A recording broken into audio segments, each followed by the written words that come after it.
Nietzsche's 11th aphorism, from Beyond Good and Evil, will be an attack on Immanuel Kant. I once had a discussion with a uh, fellow student, philosophy student in college, who argued that you can't really legitimately critique a philosophical system from without that system, which is to say, every philosophical system has certain presuppositions or axioms that are required for you to believe or agree to in order to then enter into the true mechanisms of that system. A good philosophical system lays its groundwork by offering axioms that are easy to agree to. So the system has to have a foundation that is self-evident and obvious. Otherwise, you're not going to enter into the system or find it convincing. Um, Needless to say, Nietzsche does not find the founding principles or axioms of Kant's systematic philosophizing to be at all convincing, and he's going to pick them apart here. He's not going to critique the system from within, he's going to critique it from without, and then go in a very different direction. So take that critique what it's worth. So, brief review about Kantian philosophy, just to cover some of the concepts that are going to come about in this paragraph. Kant divides the type of knowledge we can acquire into four categories. Two being a posteriori and the other two being a priori. A posteriori knowledge is knowledge that is derived through phenomenal relations with the world, which is to say it is knowledge derived from the world. If I say the sun is yellow, or if I describe the physical nature or movement of things in the world, this is all a posteriori knowledge because it requires the existence of that world outside of my mind in order for this knowledge to exist. Again, Kant is going to split the world into two. He has the mind, the subject, and then the world outside of the mind. There's another type of knowledge which he's going to call a priori knowledge. And he's going to divide this category into two as well. It's going to be synthetic a priori and analytic a priori. Analytic a priori knowledge is something along the lines of a bachelor is someone who isn't married. It's a self-evident analytic truth, which is to say we're simply analyzing the nature of what it means to be a bachelor. And since we've defined what it means to be a bachelor, it's going to be a self-evident truth for us. We don't require the existence of a bachelor out there in the world in order to know this is true because it's a definitional type of knowledge. This is what it means to be a bachelor, and it's analytic a priori. Synthetic a priori is going to be the key issue that Nietzsche is going to take up with Immanuel Kant. And Nietzsche's going to be very coy about this critique and simply say synthetic a priori truths are impossible to derive, and not go into much detail about that, because that's just Nietzsche. But let's see what he says, and we'll try and pick it apart. So before we get into that, synthetic a priori truths are truths that can be derived not immediately, but also independent of the world. So maybe something along the lines of a pure mind thinking mathematical truths and then deriving proofs based off of the founding principles of the mathematical system. I think Immanuel Kant thinks mathematics and also like basic physics maybe are types of synthetic a priori systems. Or when we are deriving mathematical truths, what we're doing is we're synthesizing new truths without relying on the external world for that synthesis. I think Nietzsche's going to either disagree with this, that the world isn't required, or he's going to disagree that mathematics is synthetic. But it's not really clear. But regardless, it doesn't seem like Nietzsche thinks it's possible for us to derive concepts independent of the world. But I think the more piercing critique is going to come down to the division or the disintegration of the duality between the world and the subject, so that the very distinction between knowledge derived from the world and knowledge derived from the pure mind in and of itself is going to be disintegrated. Since we can't really divide between the subject and the world, what we end up left with is the disintegration of the clear, distinct categories that Kant has laid forth between the mind and the world, between the phenomena and the noumena, between a priori and a posteriori concepts. So let's get into the quote. It seems to me that there is everywhere an attempt at present to divert attention from the actual influence which Kant exercised on German philosophy. Which is, I think he's saying that Kant had too large of an influence on German philosophy, and now people just take it for granted that we ought to just do philosophy in a Kantian sense, just inherit all of his project without really critiquing it, and especially to ignore prudently the value which he set upon himself. Just Nietzsche, given a little ad hominem a brush. Kant was very self-important. He saw himself as a sort of like prince defending the queen of the sciences, which was philosophy, very self-important. Kant was first and foremost proud of his table of categories. With it in his hand, he said, "This is the most difficult thing that could ever be undertaken on behalf of metaphysics."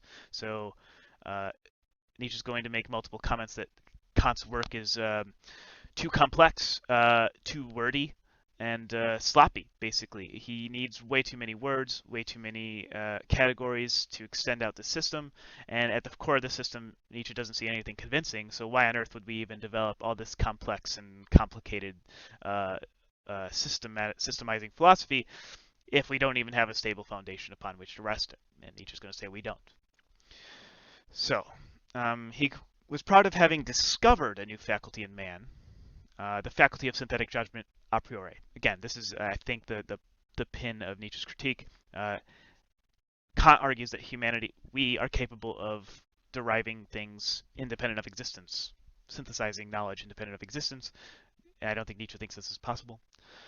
I don't think Heidegger thinks this is possible, so Heidegger's going to inherit this critique of the division between the self and the world, right? Dasein isn't a being already in the world, just aside here, someone who also would critique with, or so Heidegger's someone who would also agree with this critique of Kant, I believe.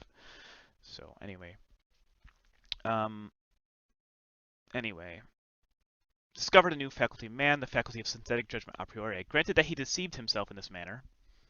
This is just Nietzsche. He's deceived himself. He's wrong. Doesn't say why yet. The development and rapid flourishing of German philosophy depended nevertheless on his pride and on the eager rivalry of the younger generation to discover, if possible, something, at all events, new faculties of which to be still prouder. He's kind of ranting, so I'm just going to keep reading. But let us reflect for a moment. It is high time to do so. How are synthetic judgments a priori possible? Kant asks himself, and what is his answer? By means of a means. We simply have the means to do it. It's a faculty we have. It's self-evident. Okay. But unfortunately not in 5 words, but so circumstantially, imposingly, and with such display of German profundity and verbal flourishes, that one altogether loses sight of the comical niaiserie allemande involved in such an answer. At the core and beginning of philosophical systems, because philosophers are so interested in establishing undeniable axioms, what they end up doing is laying the foundation for their inability to truly move anywhere, according to Nietzsche. And I covered this when I talked about Descartes' system and how it failed. Descartes pursued a foundational truth, I think therefore I am, but he didn't seek this solely for the knowledge in and of itself. He wanted to use this foundational truth as a foundation for an extensive scientific philosophical system that was absolutely certain. So this is a similar methodology that other systematic philosophers will do. They want to start with something very certain and then build up this system based off of these certainties. And what Nietzsche's saying is, well, no, the foundation of both of these systems, Descartes' and Kant's, are not nearly as certain as they take them are. They're eager to move beyond this.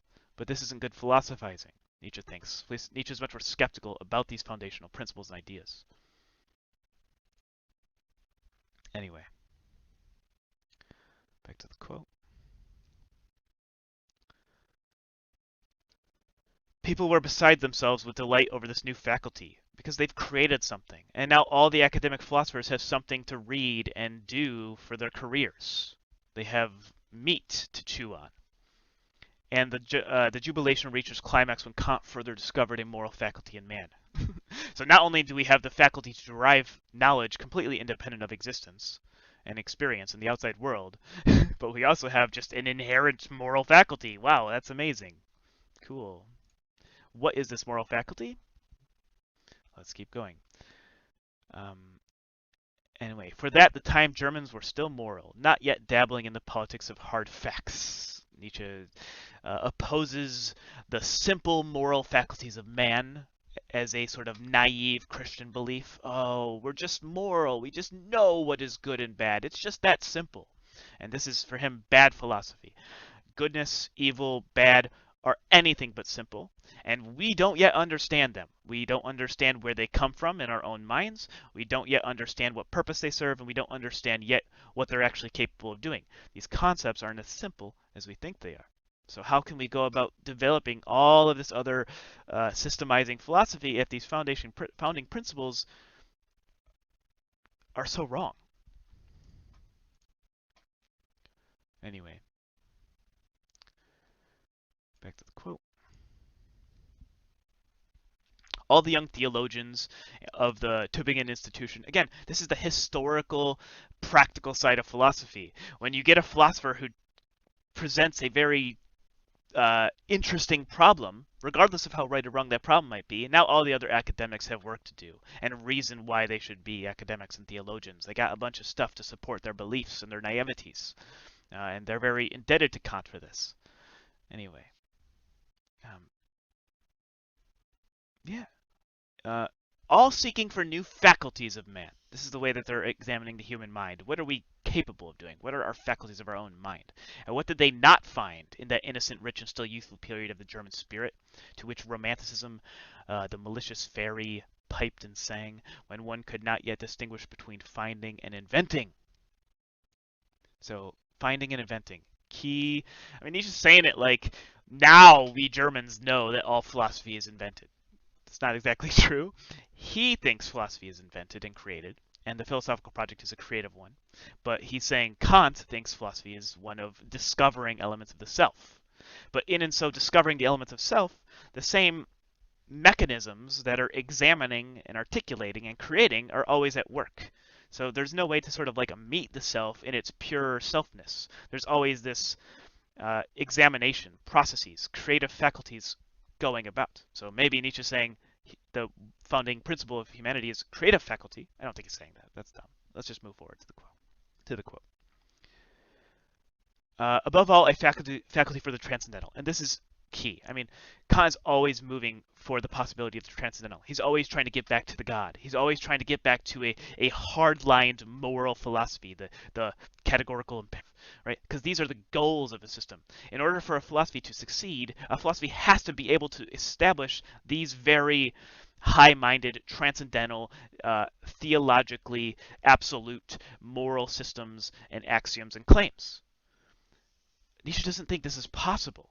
The standards you set are so high, your philosophy is always going to fail. And he's just saying this is how they failed. This is how your philosophy has failed. It's not nearly as absolute as you think it is. Okay. So, one can do no greater wrong to the whole of this exuberant and eccentric... Let's see. Okay. Okay, down here actually. Schelling christened it intellectual intuition, and thereby gratified the most earnest longings of the natural pious inclined Germans. One can do no greater wrong to the whole of this exuberant and eccentric movement, which is really youthfulness, notwithstanding that it disguised itself so boldly in hoary and senile conceptions, than to take it seriously or even treat it with moral indignation. Enough, however, the world grew older and the dream vanished. A time came when people rubbed their foreheads, and they still rub them today. People had been dreaming, and first and foremost old Kant, by means of a means. That is how we were able to derive truth synthetically independent of existence. We just already have the capacity to do it, apparently. It's not a proof. He had said, or at least meant to say. But is that an answer, an explanation? Nietzsche saying no. Or is it not rather merely a repetition of the question? How does opium induce sleep? By means of a means. Namely, the virtuous dormitiva, replies the doctor in Molière, quae est in eo virtuous dormitiva. By virtue of the capacity for it to act as such. It's not an answer. But such replies belong to the realm of comedy. It is high time to replace the Kantian question, how are synthetic judgments a priori possible, by another question, why is belief in such judgments necessary? Why is it necessary that we are capable of deriving knowledge synthetically independent of experience? It is only necessary because Kant has already divided the world into this sort of fallen state where the mind is completely independent of the world around it, or capable of conceiving things completely independent of it, which is impossible. The mind and the world are intertwined in a way that dividing one clearly and distinctly from the other is impossible. We can't talk about our minds independently of the world. It doesn't make sense. Why? Because what the minds are constantly receiving and giving things into the world. There's not a clear division between the two. We want to believe that the individuality that we hold is clear and distinct from the world. We want to believe that we have a soul that will withstand eternity's destruction. We want to believe that we have a mind that can think purely and rationally despite all the impure and the irrational things about the external world. Kant is inheriting the oldest distinction, Platonic distinction, also the oldest mistake of dividing the world into two: the world and the mind, the body and the forms, the flesh and the pure apprehension of the divine. For Nietzsche, these distinctions are flawed and huge mistakes. And Kant is making them again. Kant is trying to resurrect the philosophy of the past. He's trying to upgrade it with new information, new systematic German philosophizing, but he's kept the same underlying principles, the same underlying and very problematic principles of ancient Platonism and theologic philosophy and Christianity. And so, people have been dreaming. Oh,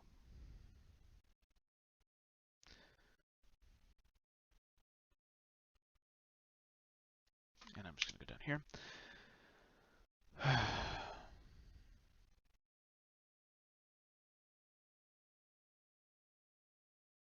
Anyway. How are synthetic judgments a priori possible? Why is belief in such judgments necessary? In effect, it is high time that we should understand that such judgments must be believed to be true for the sake of the preservation of creatures like ourselves. For the preservation of the creatures like ourselves. Every philosopher is trying to preserve themselves. Maybe every philosopher. Conversations about self-immanence versus self-overcoming are going to have to come for another day. But for Nietzsche, this harkens back to the philosophy of the impulses, which I've already talked about in my previous videos. If you're keeping track, thank you very much if you are. But regardless, what we have here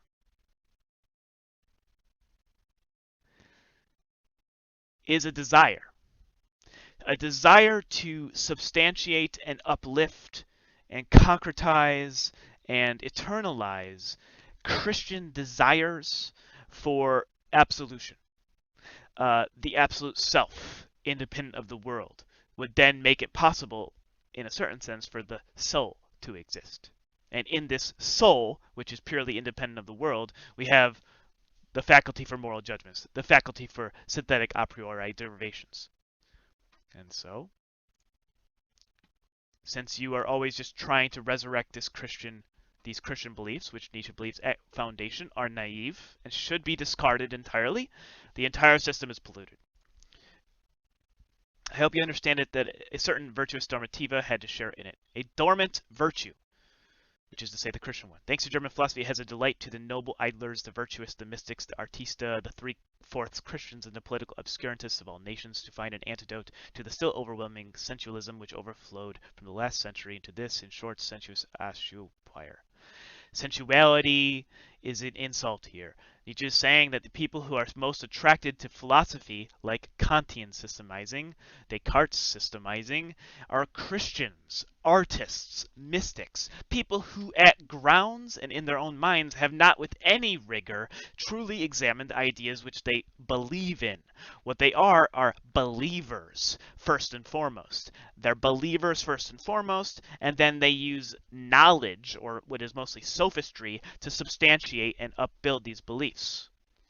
You know, Kant's worldview is predicated on the possibility of deriving moral systems, of deriving knowledge systems. Why? Because a system is absolute.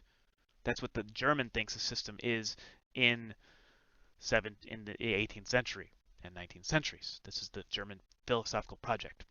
Real quick, if you're not familiar with this, the basic argument for why Germans want systematic philosophy is because they're sort of envious of the sciences. The sciences have just emerged and are very successful, developing new technologies. Physics shows results, and so this philosophers want to emulate the rigidity of the sciences through their own hardcore mathematical derivations of the knowledge of the self, but they aren't nearly as critical as they ought to be about various underlying presuppositions and beliefs that they infuse and inject into their own systemizing. And Nietzsche's just showing here that the entire system is corrupted because of these very problematic claims at the foundation. Okay, so that's 11. Thank you very much for watching. Leave any comments in the in the description. Don't forget to like and subscribe. Yeah, Nietzsche's not going to give a very thorough critique of Kantian systems. He's not a Kantian. He's going to start at the beginning, and then he's going to go in a whole different direction. So thankfully, done with Kant for now.